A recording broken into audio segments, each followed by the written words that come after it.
सिद्धि की शादी के बाद वो ससुराल चली जाती है। पीछे रह जाती है भाभी रानी।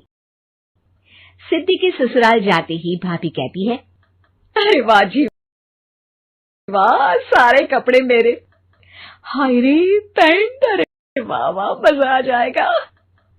अरे ये सिद्धि की अलमारी के सामने खड़े होकर क्या बड़बड़ा रही है? जा जाकर देख मेहमानों को विदाई की मिठाई मिली कि नहीं। अब हाँ माँ जी, क्यों नहीं, लेकिन पहले कपड़े तो बदल लूं। अब रानी आ जाती है सिद्धि के उन कपड़ों में जो वो ससुराल जाने से पहले घर छोड़ जाती है।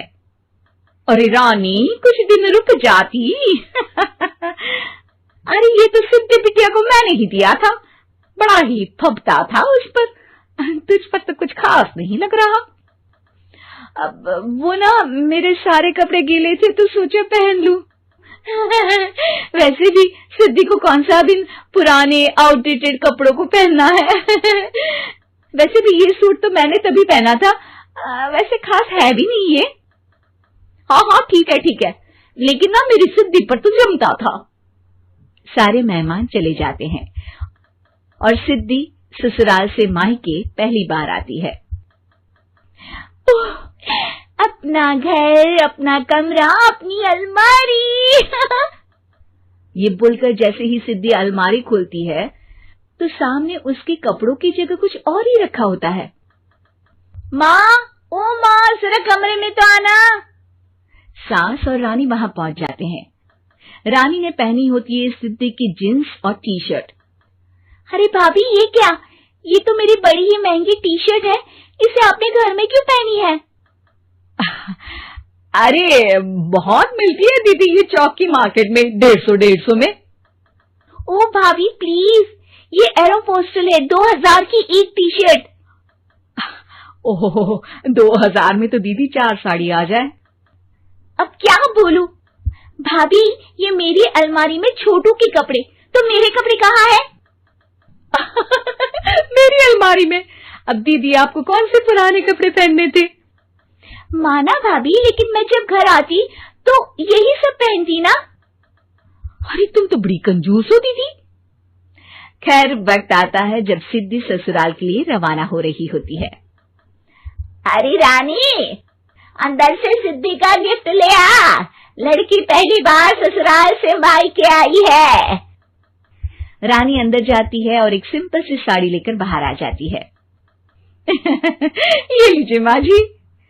सास बेटी को गिफ्ट देकर ससुराल भेजती है। अगले दिन रानी एक सुंदर सी साड़ी पहनकर सामने आती है। अरे रानी, ये तो वो साड़ी है जो मैंने सिद्धि को देने के लिए दी थी जब वो ससुराल, लेकिन ये तूने कैसे पहन ली? अरे माँ जी, ये साड़ी तो मुझे बहुत पहले से ही पसंद थी, लेकिन चिंता ना करिए, मैंने सिद्धि के लिए भी अच्छी सी साड़ी दी है। हाँ। तभी सिद्धि का फोन आता है। क्या माँ, कुछ अच्छा तो दिया होता ससुराल ले जाने के लिए, अरे पहले दिखा दिया होता। यूं चमकते हुए पैकेट में नौकरानी वाली साड़ी मत दिया करो माँ। अरे बेटे, वो तेरी भाभी ने ना गलती से उससे पैकेट बदल गया। हाँ, मैं कल ही तेरे भाई के हाथ से तेरा वाला पैकेट भेज दूंगी। अरे रहने दो माँ, आई एम श्योर भाभी ने अभी वही साड़ी पहनी होगी जो तुमने मेरे लिए रखी थी, तुम तो समझ नहीं पाई उनको।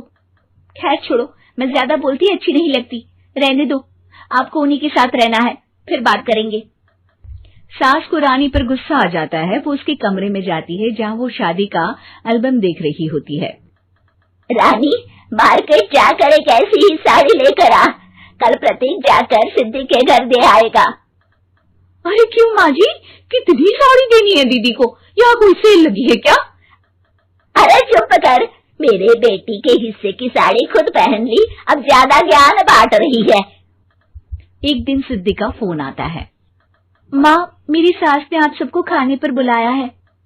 सारे लोग सिद्धि के ससुराल पहुंचते हैं। खाना खाकर वो लोग निकल रहे होते हैं कि सिद्धि की सास सभी को गिफ्ट देती है।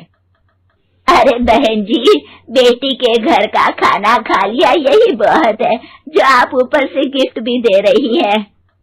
अरे बहन जी, आप भी कहाँ इन बातों पर विश्वास कर रही हैं।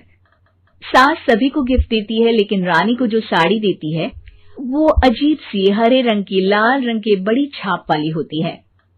अरे छी, ये कौन पहनेगा? सासू माँ को तो जरी वाली इतनी सुंदर, और मेरे लिए ये नौकरानी वाली। अरे भाभी, दरअसल मैं जब भी घर आती थी आप वापसी में ऐसी ही साड़ी देती थी ना, तो माँ ने सोचा कि आपको आपकी पसंद की ही साड़ी क्यों ना दी जाए। बेचारी रानी, बोलती भी तो क्या। सिद्धि और सास रानी का चेहरा देखकर हंसने लगती है, तो रानी समझ जाती है कि अपने ही बिछाए जाल में वो फंस चुकी है।